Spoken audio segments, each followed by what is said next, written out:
Bismillah, alhamdulillah, wassalatu wassalamu ala rasulillah wa ala alihi washabihi wa ala. Assalamualaikum warahmatullahi wabarakatuh. Akhwat yang dirahmati Allah subhanahu wa ta'ala. Apa kabar? Senang sekali Al-Fakir Isa Al-Kaf ditemani Kang Neja dan juga Mas Yusuf Subangkit di meja operator menemani akhwat di Radio Silaturahim atau Rasial TV. Kali ini kita kedatangan guru kita di Sahur Bersama Tokoh bersama Ustadz Ridho Abdul Fattah. Assalamualaikum Ustadz. Waalaikumsalam warahmatullahi wabarakatuh. Ahlan wasahlan Habib. Ngatur jadwalnya Ustadz Ridho susah banget nih karena Masya Allah. Ini ulama Betawi atau ini. Iya loh. Bisa. Ya, gimana Ustadz? Ala kulli hal, alhamdulillah Habib. Bikhair wa'afiyah. Mohon maaf ini mundur-mundur mulu. Bukannya gimana-gimana. Tapi ala kulli hal, alhamdulillah kita bisa jumpa lagi akhirnya. Kadang-kadang kita tahu kapan harus mundur.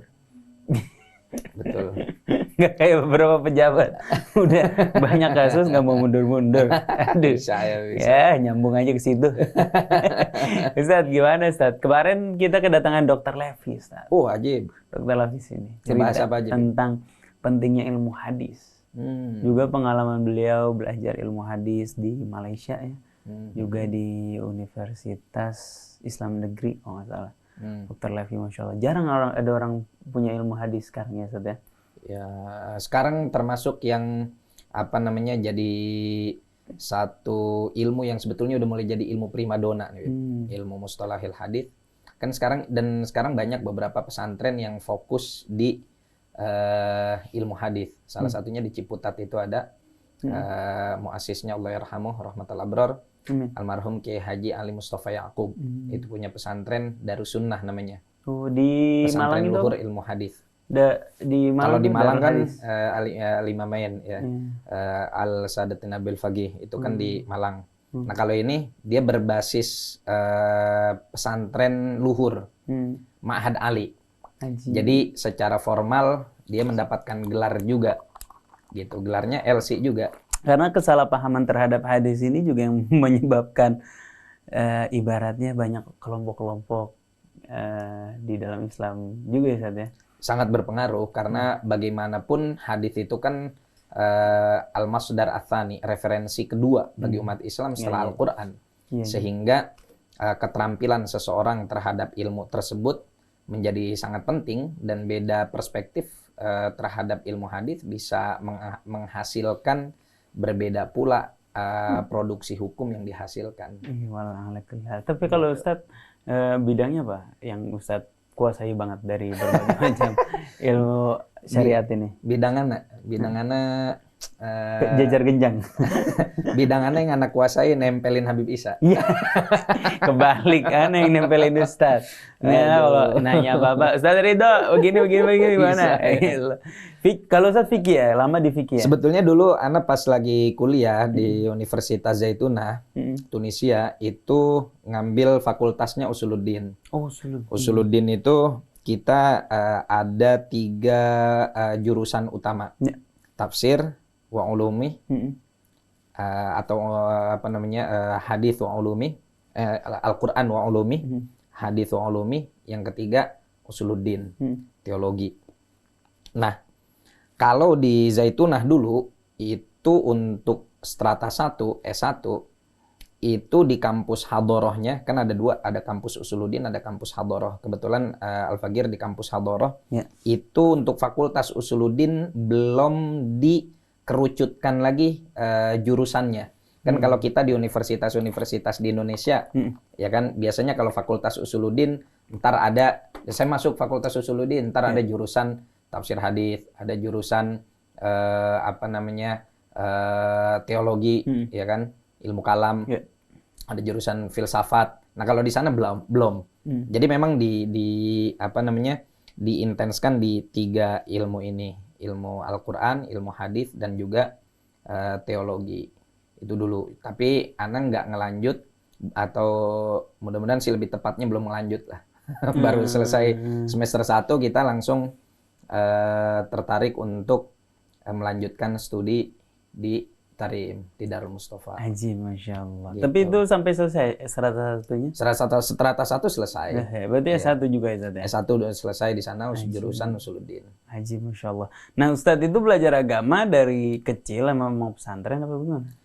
Ana dulu pesantren seperti umumnya anak-anak di sekitar kita, Bib ya. Kita itu dulu pesantren lulus SD. Lulus MI langsung pesantren. Cuman di pesantren pertama Ana nggak betah. Jadi tambah juga sering sakit waktu itu. Sampai Ana pernah kena flek paru-paru. Berobat sekitar 6 bulan berturut-turut. Flek paru-paru itu kan minum obatnya setiap hari. Iya. Dia sehari absen minum obat harus Ulang dari awal lagi, iya, ngulang dari awal lagi. Kasian banget. Nah itu dulu akhirnya Ana pindah ke pesantren Ibadur Rahman. Pendirinya almarhum Kiai Haji Ahmad Ihsan, orang biasa kenal beliau Kiai Cepot. Kiai Cepot. Sampai 2008. 2008 lulus, Ana khidmah dulu di situ setahun, fokus khidmah, maksudnya nggak sambil kuliah. Iya. Baru 2009 Ngajar gitu ya. Ana masuk kuliah. Nah itu dari nggak betah jadi betah gimana tuh, Ustaz? Ya gimana ya, terkadang cocok-cocokan sih Bib mondok itu. Kadang ada pesantren yang secara bangunan fisik dia bagus, keren. Tapi kitanya nggak kerasan. Ada yang secara bangunan fisik mungkin nggak terlalu bagus, tapi kita kerasan. Dan dulu Hangat ya, maksudnya iya, hangat lah ibaratnya, betul. hangat lingkungan. Dulu waktu di Badur Rahman, kan Ana masuk alumni kedua. Iya. Itu masih masa pembangunan dan kita waktu itu baru ada lokal kelas itu 4 untuk belajar dan 3 lokal untuk kamar asrama. Nah, antum bayangin dari kita kelas 1 sampai kita kelas 3 aliyah, kita biasa ngitungnya 6 tahun. Karena kebetulan almarhum guru ana alumni Darul Rahman. Murid Syekh Haji Syukron Makmun. Nah itu kita lebih banyak waktu itu kerja baktinya daripada ngajinya. Jadi setiap pulang sekolah habis zuhur sampai menjelang maghrib itu jadi kuproy. Kuli proyek. Bangun-bangunan. Emang santri zaman dulu mah mandiri semua ya? Ada yang masak ya, Ustaz ya. Nyuci. Sekarang mah ya Allah ada laundry di pesantren. Laundry, catering. Ya Allah. Terima jadi. Dulu mah kita masak sendiri ya, Ustaz ya. Tapi rata-rata yang jadi dai itu yang awalnya nggak betah di pesantren ya, Ustaz. Ya. Ana mau cerita, Ustaz. Dulu Ana waktu kecil 6 bulan nangis, nggak berhenti, Ustaz. Masya Allah. 3 bulan lah. Antum wali, Bib. Hah? Tabki min khosyatillah, Masya Allah. Wih, tabki min khosyatillah enggak. Tabki min Gara-gara gak betah. rindu. Rindu sama rumah udah itu. Bukan khosyatillah, khosyatul ustaz. Benar-benar, Ustaz. Ya Allah. Dan ada baru dengar cerita Habib Abdurrahman Kuitang. Awal beliau masuk pesantren itu diculik dulu sama pamannya. Ajib. Diculik bukan sama orang lain, sama saudara sendiri. Diculik, diajak jalan-jalan. nyampe tempat nggak tahu bukan jalan-jalan, tuh aja di pesantren ditinggal. Ya Allah, ya Allah. Rata-rata emang awalnya gak betah dulu itu. Pasti. Yang pas Ana mondok yang kedua juga, ya biasa. Kadang ya namanya godaan ya. Ya begitu, awal-awalnya nggak betah juga. Sampai pernah waktu itu kita kabur. Jadi ceritanya, Ana waktu itu emang ada sakit juga. Tapi sakitnya sepele, cuman masuk angin doang. Akhirnya Walidati datang ngejenguk, dikerokin. Merah tuh kan. Tapi karena memang kita pada saat itu nggak betah dan pengen pulang, awalnya Walidati pergi naik motor, Ana kejar, Bib. Ana kejar, terus Ana dikejar juga sama Ustadz di belakang. Ditangkap di tengah jalan, dibopong. Ya Allah.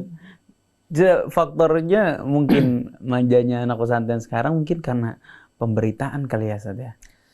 Banyak faktor, Bib. Sebetulnya bukan hanya pemberitaan aja kalau menurut sudut pandang Al-Fagir ya. Sekarang itu ada faktor yang disebabkan dari si anak itu sendiri. Ada faktor yang berangkat dari orang tua juga. Kalau dari anak itu sendiri, terkadang dia memang sudah terbiasa dengan kehidupan yang sekarang serba terbuka, ya kan? dan mungkin di rumahnya juga dia tidak terbiasa mandiri. Kalau dulu kan kita bahasanya, dulu itu Al-Fakir kalau pengen ikut main bola sama teman-teman, baru dapat izin main bola kalau udah jualan telur ayam kampung dulu. Kalau kita belum ngerjain kerjaan rumah bantuin orang tua gitu, ya jualan telur ayam kampung, jualan opak, jualan rengginang, ya belum dapat izin itu untuk ke lapangan. Kalau anak sekarang kan, Masya Allah. Nah, dan juga pengaruh dari media sosial. Yang kedua, juga, sorry to say ini, Beb, terus terang aja, banyak orang zaman sekarang itu, terutama dari pihak orang tua, mereka nggak punya latar belakang pengetahuan tentang sebetulnya bagaimana sih dunia pesantren itu. Jadi sebenarnya tahan-tahanan di orang tua kan. Betul. Kalau anak mah reaksinya sama aja. Kayak Ustadz tadi, Ustadz lari. Anak juga dulu ngebangkang. Tapi gimana orang tua kita tahan ngelihat kita menderita? Orang tua kita kendel, tahu kendel nggak? Tabah, betul. Tabah. Anak nggak betah, paksa. Dan itu yang kita rasakan dari anugerah yang Allah Subhanahu wa Ta'ala berikan kepada kita pada saat ini, justru berkah dari ketabahan orang tua tersebut. Betul. Iya kan? Jangan kira orang tua kita nggak tersiksa ya. Betul, secara batin pastilah. Iya kan? Yang namanya jauh dari anak, apalagi anaknya imut-imut kayak antum. Iya dong, jelas. Gemesin, ya kan? Kumisnya Masya Allah gimana ya, gitu. Udah malu dah. Kita dulu bader saat itu zaman kecil. Nah itu, jadi kadang orang tua itu punya memainkan peranan dan faktor yang sangat penting terhadap keberhasilan anak dalam pesantren. Kenapa Anda bilang gini, Ustadz? Kenapa Anda bilang faktor pemberitaan? Karena banyak orang tua itu dipengaruhi sama berita-berita pesantren yang nyeleneh. Kayak kemarin ada santri meninggal. Santri meninggal karena disiksa sama senior pesantrennya, sama seniornya. Kemudian ditutupi sama pesantren. Ditutup dengan kain kafan. Orang tua nggak bisa ngeliat. Katanya pas ngeliat banyak bekas luka-luka dan ada bekas diseret. Nah itu yang kayak gitu-gitu gimana ya, Ustadz ya? Kalau kita sih melihatnya begini, Habib. Jadi pertama, memang tidak semua pesantren itu berangkat dibangun atas dasar niatan untuk dakwah. Iya. Sorry to say nih, Habib. Mohon maaf ya, mungkin ada yang setuju atau boleh atau nggak setuju dengan ucapan Al-Fakir, nggak jadi masalah. Karena jangankan masalah pesantren, Habib. Dalam contoh masjid aja, dalam Al-Quran itu kan Allah klasifikasikan masjid itu ada dua model. Ada masjid ussisa ala taqwa, ada masjid yang dibangun atas dasar irsa dan liman haraballaha wa rasul. Ya kan? Apa tuh artinya, Ustaz? Masjid satu dibangun atas dasar takwa. Ketakwaan. Masjid Kuba dalam sababun nuzulnya. Satu lagi, masjid yang dibangun untuk mereka membangun konsolidasi untuk memusuhi Nabi Muhammad SAW oleh orang-orang munafik. Dan Allah perintahkan Nabi Muhammad untuk supaya stay-nya itu di masjid yang dibangun ussisa ala taqwa. Nah, sekarang ini, ya mohon maaf, banyak pesantren, atau enggak banyak lah ya, katakan ada beberapa pesantren yang terkadang dibangun atas dasar motif duniawi. Apalagi dunia pendidikan kita sekarang kan sudah mulai banyak tercampur adukan dengan hal-hal yang sifatnya materi duniawi. Yang kedua juga, banyak juga pesantren yang secara akidah juga melenceng. Katakanlah dia akidah yang tidak menjadi akidah representasi Ahlus Sunnah wal Jamaah. Tapi tetap dia bangun pesantren itu. Ya, karena ya dia tahu pesantren adalah salah satu metode dakwah yang cukup ampuh di Indonesia.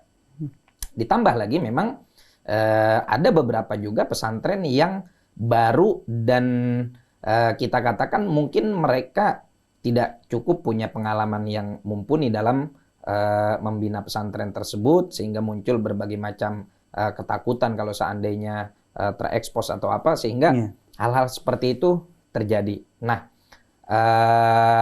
dalam kasus yang seperti ini, ya kita sih dari pihak pesantren sebetulnya fair-fairan aja. Apa segala hal yang terjadi di lingkup pesantren, apalagi itu terjadinya dengan santri, untuk apa pula kita tutup-tutupin. Kalau itu memang sebuah keburukan, bukan harus kita umbar juga, enggak, tapi tetap harus ada transparansi dengan wali santri.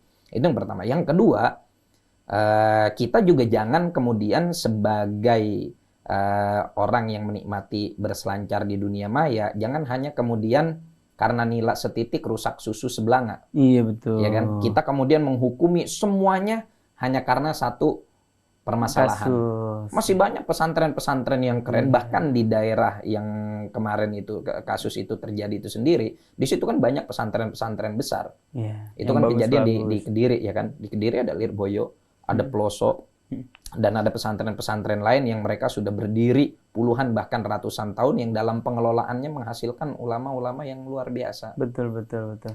Gitu. Gitu Ustaz ya. Bahkan sekolah yang konvensional yang kasus jauh lebih banyak daripada pesantren harusnya ya. Right. Jadi begini, kita juga kadang menyoroti begini, katanya pesantren tapi kok anak-anak gini. It's okay. Iya. Manusia nggak luput dari salah dan dosa. Kita bukan dalam rangka membenarkan kejadian buruk yang terjadi di pesantren. Betul. Kita nggak membenarkan, kita menyalahkan. Ya, yang buruk kita salahkan, yang salah kita salahkan.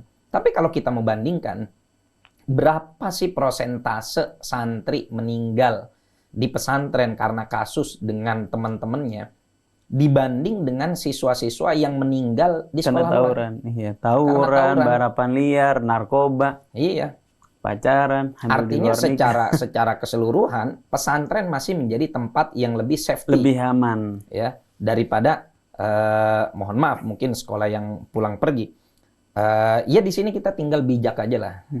Kadang kan memang paling gampang lihat pesantren itu dari apanya, Ustaz? Sanad keilmuan pendirinya. Dan pemimpinnya saat ini. Tapi kan ada pesantren yang didirikan oleh orang hebat, tapi dianya nggak di situ, cuma pakai namanya doang sebagai dalam tanda kutip kalau bahasa sekarangnya endorsan lah ya. Tapi dianya tuh ya cuma ngediriin terus dia ngajarnya paling seminggu sekali gitu dan lain sebagainya. Yang penting kurikulumnya masih dalam koridor kurikulum yang sejalan dengan orang yang mendirikan tersebut dan masih dalam pantauannya. Itu paling penting. Jadi pendirinya kita lihat, sanad keilmuannya, terus kemudian juga kurikulumnya. Dan ya memang nggak dipungkiri lah orang zaman sekarang juga melihat kepada pelayanan zohirnya juga. Dan itu untuk saat ini sih jadi bahan yang penting juga karena sudah ada pergeseran makna dari pesantren, Bib. Kalau dulu kan kita pesantren itu taunya belajar mandiri. Betul. Pesantren itu adalah belajar bagaimana kita mengembangkan diri kita. Bahasa kata, lu kecil gua buang, ya kan? Bisa nggak you survive di tempat yang di situ kamu harus mengembangkan diri kamu sendiri. Nggak harus dikit-dikit mama, nggak harus dikit-dikit papa, ya kan? Tapi sekarang hal kayak gitu sudah mulai sedikit berubah. Kalau ilmu dari ilmu Umi kan anaknya 9, Ustaz. Masya Allah. Itu dulu kerjaannya, kalau nggak ada pekerjaan, nyari duit Umi. Kalau lagi nggak nyari duit, Umi itu keliling pesantren. Ilmunya cuma satu saat, lihat pesantren. Lihat kamar mandinya. Kalau kamar mandinya bersih, berarti gurunya pintar ngedidik anak dan sekolahnya pintar dalam melawat fasilitas. Soal kalam. Itu. Betul. Lihat kamar mandinya. Maka kalau kita lihat Darul Mustafa ya sudah kamar mandinya Masya Allah bersih. Bahkan rebutan bersihin kamar mandi kita lihat ya. Habib Ali aja ngaku pernah semua kamar mandi disikat sama Habib Ali Jufriyah, Masya Allah. Oh begitu. Ustaz, pertanyaan berikutnya Ustaz. Dalam hal kita masukin anak ke pesantren ini jadi ngomongin pesantren tapi asik ya Ustaz? Asik ya Ustaz? Masya Allah. Dalam hal kita masukin anak kita ke pesantren, apa yang harus kita siapkan selain mungkin biaya SPP bulanan Ustaz? Al-Fakir itu sering kalau sharing lah ke wali santri. Itu coba kita terapkan konsep Sayyidina Ibrahim dan istrinya Siti Hajar, ibunda dari Sayyidina Ismail. Itu kan dititipkannya Nabi Allah Ismail di tanah haram. Itu nggak ubah kalau kayak zaman sekarangnya Nabi Ismail lagi dipesantrenin. Ya enggak. Hanya saja karena masih balita, ya jadi sama ibunya. Taib. Walaupun penyebab datangnya perintah tersebut, kalau dalam sejarah kan disebutkan karena memang ada sedikit rasa kecemburuan dari Siti Sarah terhadap Siti Hajar. Iya, karena Siti Hajar terlebih dahulu memberikan Nabi Ibrahim keturunan. Oh. Ya, untuk klan selanjutnya. Iya. Tapi ala kulli hal, terlepas dari itu semua, perintah Allah kepada Nabi Allah Ibrahim alaihissalam untuk menitipkan Nabi Allah Ismail di tanah haram, itu sejatinya adalah konsep seorang ayah mendidik anak.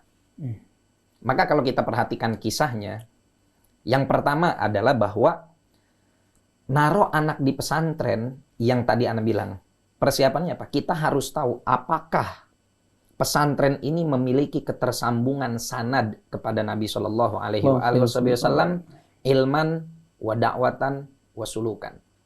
Baik sisi ilmu, sisi cara dia berdakwah, dan sisi tazkiyahnya, penyucian jiwa. Nah, ini kita ambil dari mana? Ini kita ambil dari apa yang dilakukan oleh Nabi Allah Ibrahim. Nabi Allah Ibrahim bilang apa? Waktu Nabi Ismail beliau taruh di situ. Rabbana inni askantu min dzurriyyati biwadin ghairi dzi zar'in inda baitikal muharram. Jadi Nabi Ibrahim itu nyantrenin anak tuh nggak sembarangan, tapi di baitikal muharram. Ya. Artinya pesantren ini harus memiliki nilai spiritual yang tinggi supaya anak yang dididik di situ jadi. Gitu. Nah, setelah itu, orang tua yang menitipkan anak di pesantren, itu jangan menganggap anaknya seperti helm dan pesantrennya seperti barang penitipan. Saya taruh anak saya ambil kartu penitipan, selesai saya kasih kartu, helm saya ambil, yuk ay bayar 2.000. Bagus sih istilahnya, tempat penitipan helm. Sendal juga begitu. Atau sendal. Kenapa? Karena justru selain yang membuat anak itu berhasil dan sukses, selain doa guru, justru yang lebih ampuh doa orang tua. Dan itu yang juga dilakukan oleh Nabi Allah Ibrahim.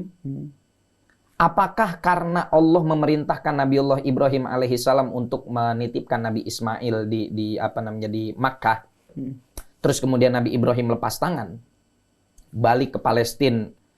Mudah-mudahan Allah segera angkat kesulitan saudara-saudara kita di sana. Apakah kemudian Nabi Ibrahim alaihissalam nyantai-nyantai nggak pernah peduli terhadap anaknya? Memang secara dohir kelihatannya nggak peduli karena nggak pernah ngirimin, nggak pernah transfer uang, nggak pernah ngisi virtual account, juga kan ninggalin kartu kredit. Ya juga. Ya, dan di sana pun belum ada apa-apa, ya kan? Tapi ada satu pelajaran dalam kisah tersebut yang harusnya kita jadikan inspirasi bagi setiap wali santri yang naruh anaknya di pesantren. Apa itu? Doa yang gak pernah berhenti dari Nabi Allah Ibrahim buat anaknya. Itu kan setelah Nabi Ibrahim alaihissalam naruh Nabi Ismail dan juga istrinya di situ, kata Nabi Ibrahim apa? Rabbana inni askantu min dzurriyyati biwadin ghairi dzi zar'in inda baitikal muharram. Nah, kemudian di sini ada doa. Rabbana liyuqimus shalah. Ya Allah, saya minta kepadamu agar dzurriyyah saya, keturunan saya yang saya titipkan di rumahmu, ya, di Baitullah, di Baitak, di Haram Makki, agar mereka mendirikan sholat. Rabbana liyuqimus sholah. Faj'al af'idatan minan nasi tahwi ilaihim. Ditambah lagi dengan doa-doa sebelumnya. Rabbana hablana min azwajina wa dzurriyyatina qurrata ayun waj'alna lil muttaqina imama. Itu kan doa yang enggak pernah berhenti dari Nabi Ibrahim. Rabbi habli minas sholihin. Artinya apa? Mohon maaf, orang tua zaman sekarang banyak yang mondokin anak, lalu dia nggak pernah bangun di sepertiga malam untuk ngedoain anak-anaknya dengan tulus. Gitu. Itu ada sih orang tua yang masih seperti itu, ada. Tapi kalau mau jujur-jujuran, ayo berapa? Wal akhtar min dalik, yang lebih parahnya lagi, bahkan terkadang juga nggak diperhatikan bagaimana uang yang digunakan untuk jajannya, untuk apakah ada unsur ribanya atau unsur haramnya. Nah itu jadi mendidik anak di pesantren itu bukan kemudian kita menyerahkan seperti kita menyerahkan kucing untuk dilatih oleh pelatih sirkus yang 100% kita di situ nggak ada andil sama sekali, hanya sekedar bayar gitu. Tapi kita juga harus ngebantu secara spiritual dari doa-doa kita kepada anak-anak kita. Gitu. Nah, selebihnya kalau pesantrennya sudah terverifikasi dalam tanda kutip dan terakreditasi lewat jalur langit, artinya ini memang pesantren Rabbani yang punya sanad muttasil, motifnya adalah motif dakwah ilallah. Udah serahkan 100% untuk kemudian dididik oleh gurunya, oleh syekhnya, oleh kiainya, orang tua ngebantu doa dari rumah, baru jadi. Masya Allah ya. Emang kita ada nggak pesantren yang di umur segini nih nyesel gitu, kenapa anak nggak masuk pesantren itu ya dulu waktu kecil ya? Ada nggak sih? Ada dulu beberapa pesantren yang Anda lihat alumni-alumni luar biasa, Masya Allah. Bukan ilmunya ya, tapi akhlaknya. Kemudian persaudaraan mereka satu sama lain. Itu kayaknya, ya Allah, kenapa nggak di situ aja? Cuma alhamdulillah Ana juga bersyukur masuk kafilah internasional Islam itu. Ya, jadi bisa dilihat dari alumninya juga, Ustaz ya. Ya, itu bisa jadi salah satu indikator juga. Jadi indikatornya alumninya, Ustaz ya. Nah, kalau pengalaman Ustaz pesantren di Hadramut gimana, Ustaz? Oh, masih kamu Habib. Ya, itu pengalaman yang meskipun sebentar tapi sangat luar biasa. Seberapa lama? 5 tahun ya? 5 tahun. Wajib, lumayan. Ya, justru kita memikirnya kenapa nggak 25 tahun. Ini Mustafa. Mustafa berapa? Guru kita Habib Mustafa. 16 tahun ya? Oh, udah beliau udah jadi orang sono. Ini orang sono, iya. Udah mendarah daging. Tapi ya, 5 tahun itu sangat berkesan Habib. Karena memang terus terang aja bukan kita mengkerdilkan atau menganggap fadilah yang lain, nggak ada. Semua Allah berikan fadilahnya. Semua Allah berikan keistimewaannya. Masing-masing itu pasti punya keistimewaan. Tapi kalau buat Al-Fagir pribadi, ini pengalaman pribadi, sampai saat ini kita merasa bahwa di Tarim itu nuansa spiritualnya itu sangat luar biasa. Ya.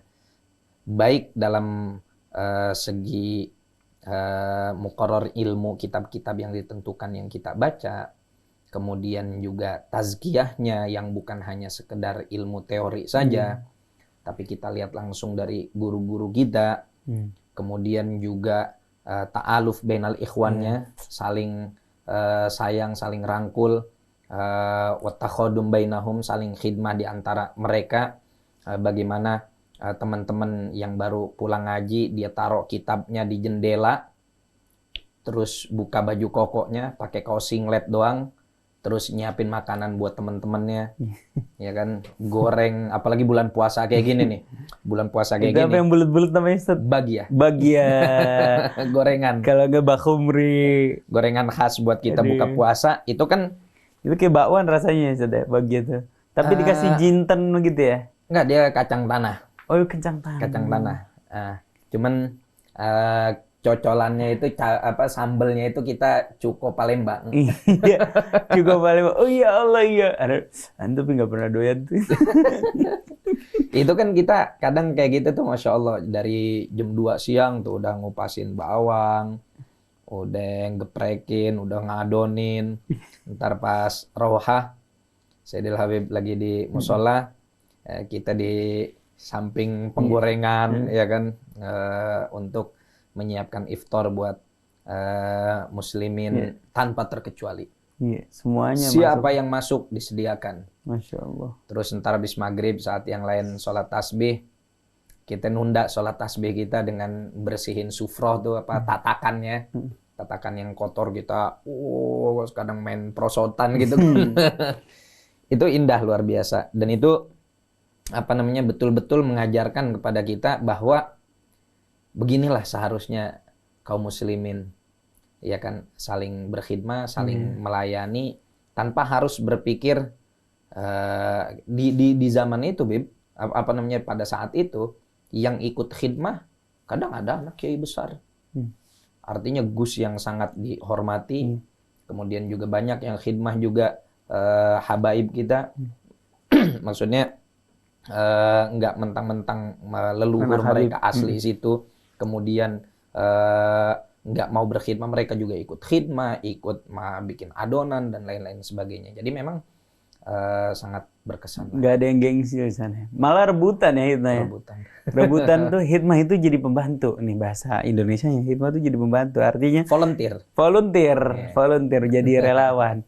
Ini kita pakai kalimat pembantu supaya orang tidak malu untuk membantu orang lain gitu. Oh iya betul. Jadi nggak gengsi. Nggak ada gengsi. Di Harim tuh kita saksikan betul. Sesimpel nyuciin tangan orang sebelum makan aja itu pekerjaan paling seksi itu ya. Rebutan. Paling rebutan. Doanya itu. yang mantep. Doanya mantep ya. Karena kalau kita nyuciin tangan habaib selesai makan, itu yang nyuciin itu pasti didoain zawajakallah sholihah afifah bikra. Iya benar. Didoain nikah itu kalau ya anak nggak pernah sih jadinya nggak nikah. Makanya dianjurkan yang nyuciin itu yang belum nikah. Takutnya kalau nyuciin yang udah nikah ntar nambah. Gimana nih didoain Habib nih bayangin. Ya Allah, astagfirullahaladzim. Oh ya Ustaz, Masya Allah, hidupnya indah banget di sana. Indah itu karena lingkungannya Ustaz ya. Juga adat-adatnya nggak sih Ustaz?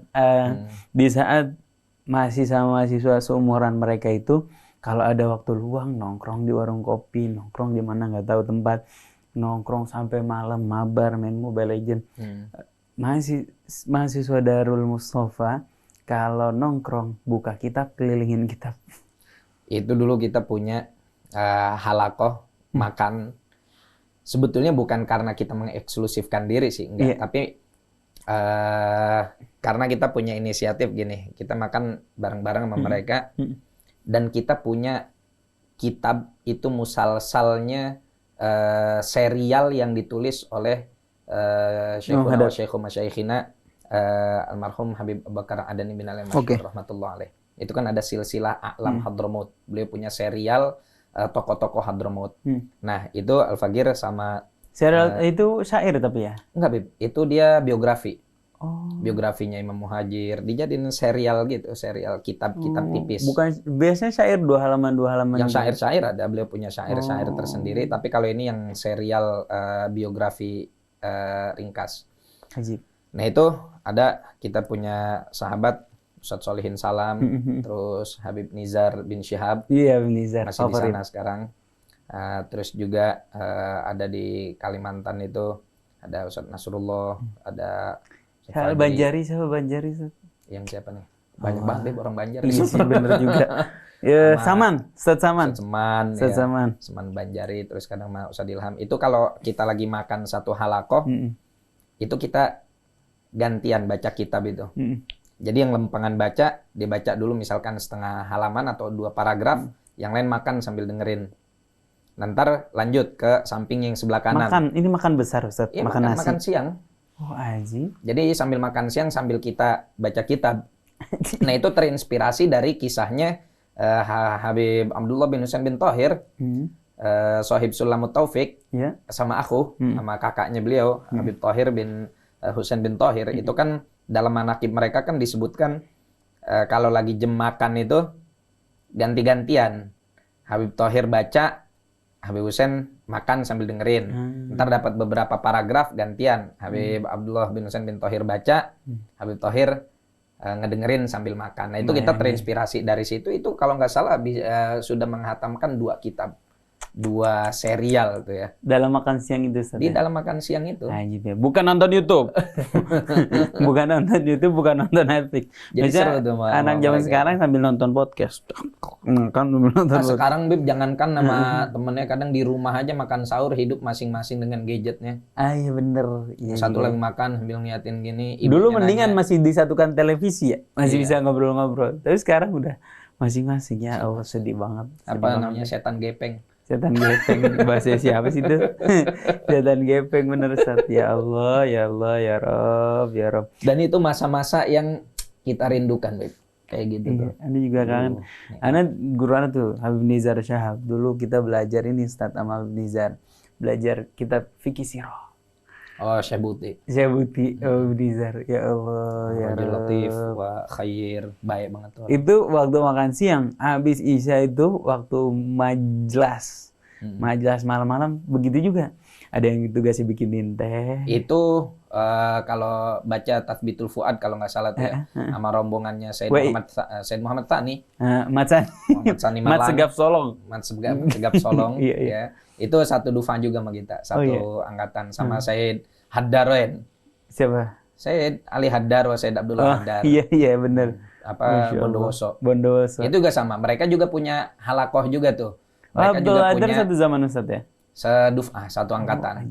Itu mereka terus Said Muhammad Thani, Said Nizar, banyak di situ. Jamal. Said Jamal dan Abna. Maksudnya Sadah, itu mereka kalau malam tuh ba'da asya, mereka punya halakoh baca kalau nggak salah Tathbitul Fuad.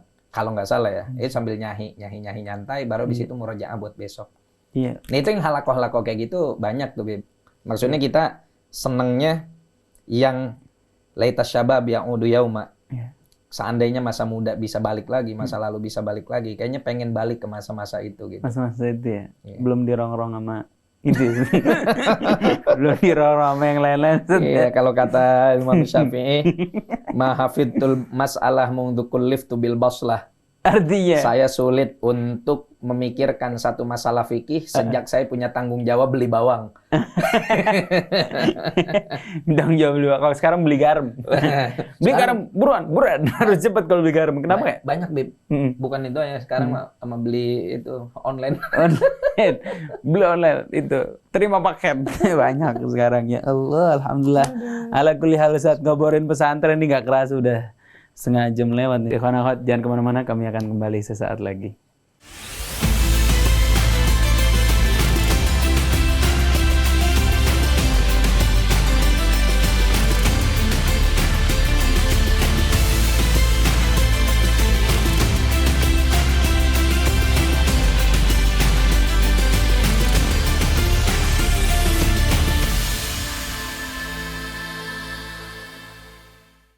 Kembali lagi bersama Al-Fakir Isalkaf bersama Ustaz Ridho Abdul Fattah. Tadi cerita-cerita tentang pesantren dan pengalaman beliau di pesantren. Kita juga cerita Ikhwan Akhwat. Kalau Ikhwan Akhwat baru dengar, boleh cek di YouTube. Tadi di awal kita cerita gimana caranya milih pesantren dan apa yang perlu dipersiapkan kalau anak kita mau masuk pesantren. Rugi menurut anak mah kalau masa kecil kita tidak dihabiskan di pesantren. Masya Allah. Nah, Ustadz dulu ceritakan tadi barusan. Sebelum Ustadz ke Darul Mustafa, Ustadz di Tunisia dulu. Itu gimana Ustadz pengalaman Ustadz di Tunisia, Ustadz? Tunisia ini kan sebetulnya salah satu negeri yang menghasilkan banyak ulama terkenal dari Ahlus Sunnah wal Jamaah. Allahumma hanya saja mereka mayoritas itu bermadhab Al-Imam Malik bin Anas. Banyak seperti misalkan Al-Imam Ibnu Abi Zaid Al-Qayrawani, terus Al-Imam Ibnu Arafah, dan yang paling terakhir masyhur ini adalah Sidi Syekh Muhammad Thahir Ibn Ashur, yang dikenal oleh banyak cendekiawan muslim sebagai bapak maqasid syariah. Jadi Tunisia ini juga negeri yang menurut Al-Fakir sangat istimewa, Bib. Terlepas dari dia pernah mengalami fase sebagai negeri yang dijajah oleh Prancis dan banyak kurikulum Prancis di situ serta banyak warganya juga yang istilahnya terbawa arus dan gaya hidup orang Prancis, tapi sisi rohaniyah yang masih ada min athari sulaha, dari min athari solihin, dari napak tilas dan juga peninggalan orang-orang soleh yang sebelumnya dan para pewaris mereka yang masih ada hingga saat ini, Masyayikh Zaitunah, itu menjadikan Ramadan di sana itu termasuk menurut Al-Fakir itu istimewa juga. Gitu. Nah, kajian-kajian kerohanian Islam utamanya setelah revolusi itu juga digalakkan di masjid-masjid di sana. Di Tunisia itu ada kota besar dan itu pernah jadi asimah Islamiyah, ibu kota umat Islam di negeri Afrika. Itu namanya Kairouan. Kairouan. Iya. Di Kairouan ini ada masjid Sahabi, Masjid Uqbah bin Nafi'. Nah, di Masjid Uqbah bin Nafi' ini adalah masjid yang sebetulnya jadi cikal bakal nanti Madrasah Zaitunah. Dalam sejarah dikatakan demikian karena dia yang lebih lama sebelum dibangunnya Masjid Jami' Zaitunahnya. Kalau Masjid Jami' Zaitunah kan di ibu kota, di Tunis. Kalau Kairouan ini masih lumayan jauh lah dari Tunis, itu kurang lebih mungkin 2,5 jam ya. Fakir lupa pastinya berapa jaraknya. Nah ini di masjid, baik di Masjid Zaitunah ataupun di Masjid Jami' Kairouan, itu bahkan juga setiap Ramadan, qoblal fajr, sambil mereka nunggu adzan subuh. Kalau kita imsak sambil sahur, ya, dan sebelum pelaksanaan sholat subuh, itu mereka ngaji ihya, Bib, selama Ramadan. Jadi itu yang membuat salah satu kesyahduan yang bikin kita rindu terhadap vibes Ramadan di sana. Kalau bahasa anak zaman sekarang gitu kan ya. Vibes Ramadan di sana. Gitu. Nah, terus juga di Zaitunah itu sendiri ya hampir sama dengan di kita. Tarawih 23 rakaat dengan witirnya. Kemudian juga kajian keislaman juga tetap berjalan, baca kutubus sittah, kitab-kitab hadis. Kemudian juga di beberapa madrasah yang ada di situ, misalkan Madrasah Darul Hadits Az-Zaituniyah yang dipimpin oleh Syekh Farid Al-Baji, muhadits, salah satu muhadits di sana. Kemudian juga kita ada majelis yang dibangun oleh Syekh Salahuddin Al-Mistawi yang punya perhatian sangat luar biasa terhadap mahasiswa di Indonesia. Kemudian juga ada Syekh Nizar Hammadi. Beliau ini, Syekh Nizar Hammadi ini ahli filologi plus ahli teologi. Tapi ajibnya beliau setahu Al-Fagir tidak mengenyam bangku pendidikan formal. Model-model Gus Baha. Tapi tahqiqan kitabnya luar biasa. Termasuk kitab yang beliau tahqiq itu kitab Syarah Hikam Imam Haddad yang dikarang oleh Syekh Muhammad Hayah As-Sanadi. Jadi ada ulama Tunis, Syekh Muhammad Hayah As-Sanadi, ngarang kitab yang di situ beliau mensyarahkan hikamnya Imam Haddad. Itu ajib sekali. Ditahqiq sama Syekh Nizar. Dan kemarin terakhir kita lihat postingan beliau itu, beliau ngasih hadiah kitab ke Habib Hamid Ibn Sayyidil Habib Umar waktu Habib Hamid ziarah ke Tunis. Nah kalau Ramadan di Tunis, karena kita waktu itu modelnya ngekos, ya biasalah anak kos ada jadwal masak ganti-gantian ya kan sama teman-teman. Dan kebetulan pada saat Al-Fagir di sana bulan Ramadan itu bertepatan di musim panas. Jadi siangnya itu panjang sekali. Dan Al-Fagir di sana puasa itu kurang lebih cuma 4 jam. Puasanya cuma 4 jam. Maksudnya cuma 4 jam gimana? Kita adzan subuh jam 3:15. Setengah 4 udah selesai sholat subuh, waktu itu langsung regut. Langsung tidur. Kirain emang waktunya 4 jam ya? Enggak. Bangun-bangun jam berapa? Bangun-bangun jam 4. Jam 4 masih zuhur. Karena adzan asarnya itu sekitar jam 5 kurang. Jam 5 kurang 15-an. Ntar adzan maghribnya jam 8. Jadi kita panjang tidurnya. Kan libur kuliah kan? Iya. Kalau Ramadan pasti libur? Nggak nentu juga, Beb. Karena tergantung. Kebetulan pada saat itu Ramadan itu berbarengan dengan libur musim panas. Jadi kita di sana kan dari 2012 sampai 2011 sampai 2014. Jadi pada saat itu kan range waktu dari. Tapi enak nggak kayak di Tarim loh? Kalau di Tarim maksudnya? Tidur sih tidur Tarim, cuma mati lampu. Sakan Horija. Sakan Horija, iya benar. Dari Mustafa enggak. Mati lampu itu ampun. Musim panas sih, Wanakat, bayangin musim panas mati lampu, buka baju masih panas. Dan itu kita penghantar tidurnya mesti ngebasahin sorban.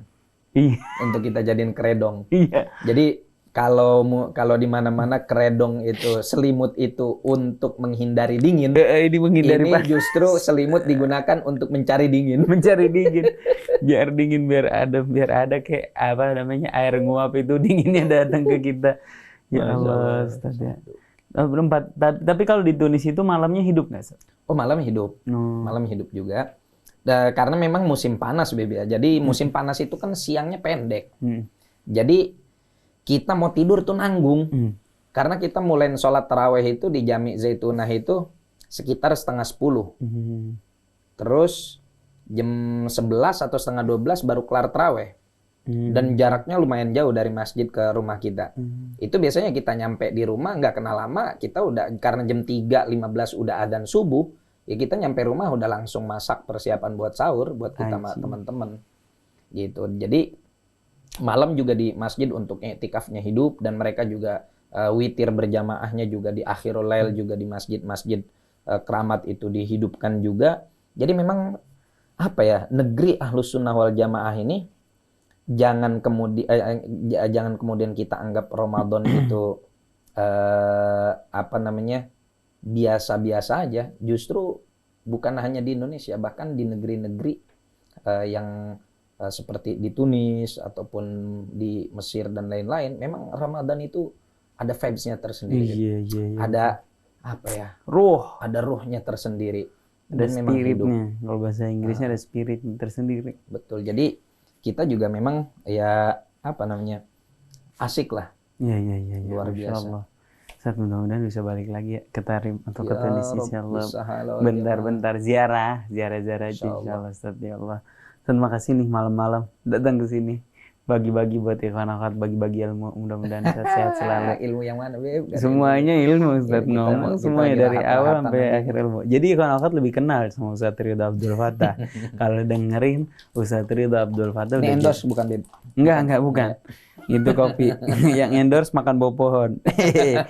Iya, insyaallah. Ustaz, makasih Ustaz atas ilmunya, atas pengalamannya. Terima kasih banyak Habib atas kesempatan. Jangan bosan-bosan kerasi Ustaz, doain ikhwan akhwat biar istiqomah dalam ketakwaan sama Allah Subhanahu wa taala. Biar bulan Ramadannya semua puasa ibadah diterima sama Allah Subhanahu wa taala. Amin ya rabbal alamin. Makasih juga Kang Neja dan ikhwan akhwat yang sudah menyimak sejauh ini, mudah-mudahan jadi wasilah hidayah buat kita semua. Mari sama-sama kita tutup dengan baca doa kafaratul majlis. Subhanakallahumma bihamdik asyhadu an la ilaha illa anta astaghfiruka wa atubu ilaik. Assalamualaikum warahmatullahi wabarakatuh.